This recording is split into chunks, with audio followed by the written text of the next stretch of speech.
Hello again, and welcome back to year 5 of the Religious Education Initiative. This is week 29. We're continuing our way through the book of Leviticus. So last time we finished our reading from the Holiness Code from Leviticus chapters 15 through 22, and we saw the commandments the Lord gave to the children of Israel, to the priests, and even to non-Israelites living among them. We had already read chapters 23 and 24, which gave guidelines for the great annual pilgrimage festivals to the Lord. We will continue from that point now, talking about the other elements of the Hebrew calendar, the 7th and 50, the 7-year cycle and the 50-year cycle, in which God would grant rest to the people, to the livestock, and to the land itself every 7th year and every 50th year. So, this is chapter 25. The Lord spoke to Moses on Mount Sinai, saying, "Speak to the people of Israel, and say to them, When you enter the land that I am giving you, the land shall observe a Sabbath for the Lord. 6 years you shall sow your field, and 6 years you shall prune your vineyard, and gather in their yield. But in the 7th year there shall be a Sabbath of complete rest for the land, a Sabbath for the Lord. You shall not sow your field or prune your vineyard. You shall not reap the aftergrowth of your harvest, or gather the grapes of your unpruned vine. It shall be a year of complete rest for the land. You may eat what the land yields during its Sabbath, you, your male and female slaves, your hired and your bound laborers who live with you, for your livestock also, and for all the wild animals in your land. All its yield shall be for food. You shall count off 7 weeks of years, 7 times 7 years, so that the period of 7 weeks of years gives 49 years. And then you shall have the trumpet sounded loud on the 10th day of the 7th month. On the day of atonement you shall have the trumpet sounded throughout all your land. And you shall hallow the 50th year, and you shall proclaim liberty throughout the land to all its inhabitants. It shall be a jubilee for you. You shall return every one of you to your property, and every one of you to your family. That 50th year shall be a jubilee for you. You shall not sow or reap the aftergrowth or harvest the unpruned vines, for it is a jubilee. It shall be holy to you.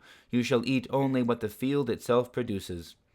In this year of jubilee you shall return, every one of you, to your property.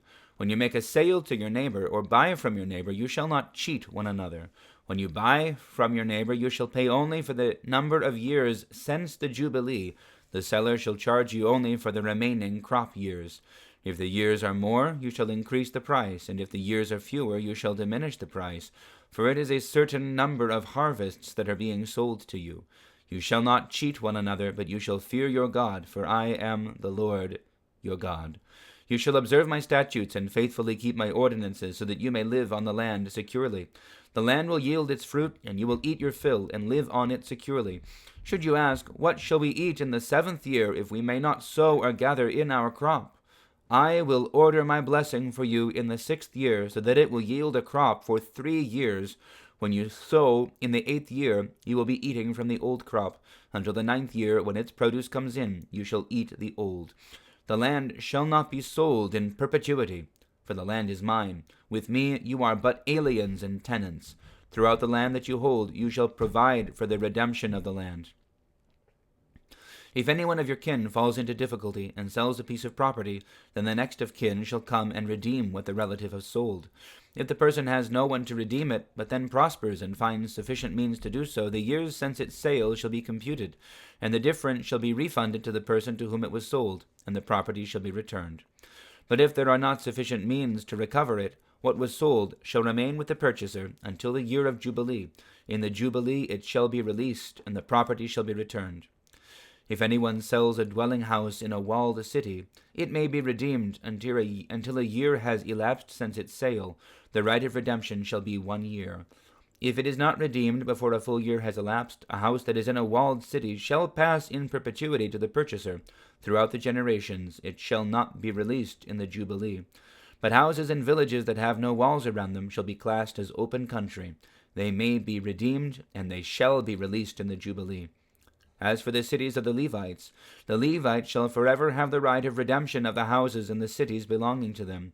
Such property as may be redeemed from the Levites, houses sold in a city belonging to them, shall be released in the Jubilee, because the houses in the cities of the Levites are their possession among the people of Israel. but the open land around their cities may not be sold, for that is their possession for all time.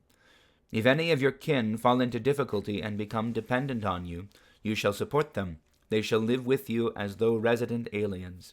Do not take interest in advance or otherwise make a profit from them, but fear your God, let them live with you. You shall not lend them your money at interest taken in advance, or provide them food at a profit.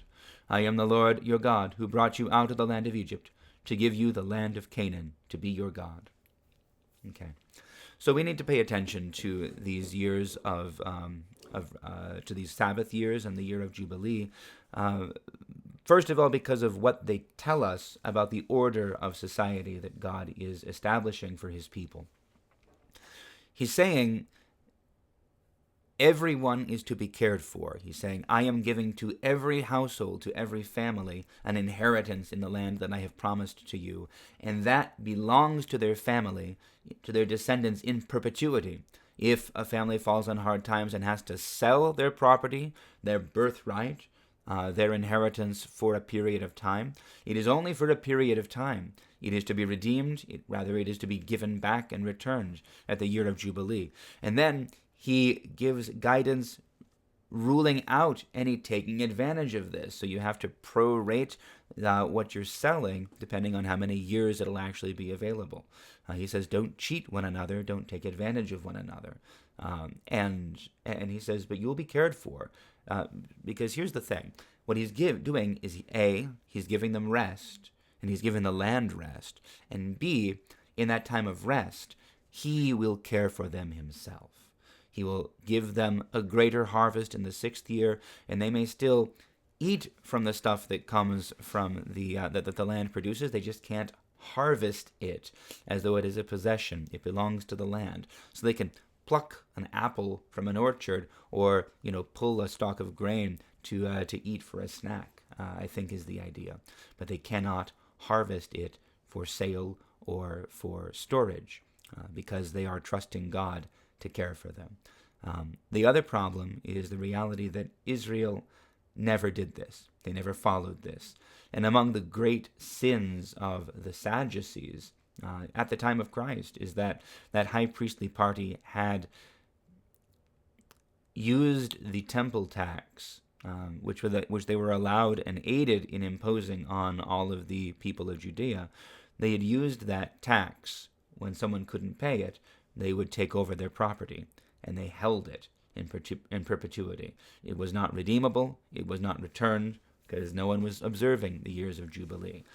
When the Lord speaks of the Sadducees as faithless shepherds, this is what he's talking about. When he comes and speaks of the tenants who are given care of the vineyard, and they refuse to render it back to the one who entrusted it to them. This is the part of what he's talking about. So this also becomes relevant in the time of the exile, but we'll talk about that another time. For now, God bless you all, and we'll see you shortly for day 2.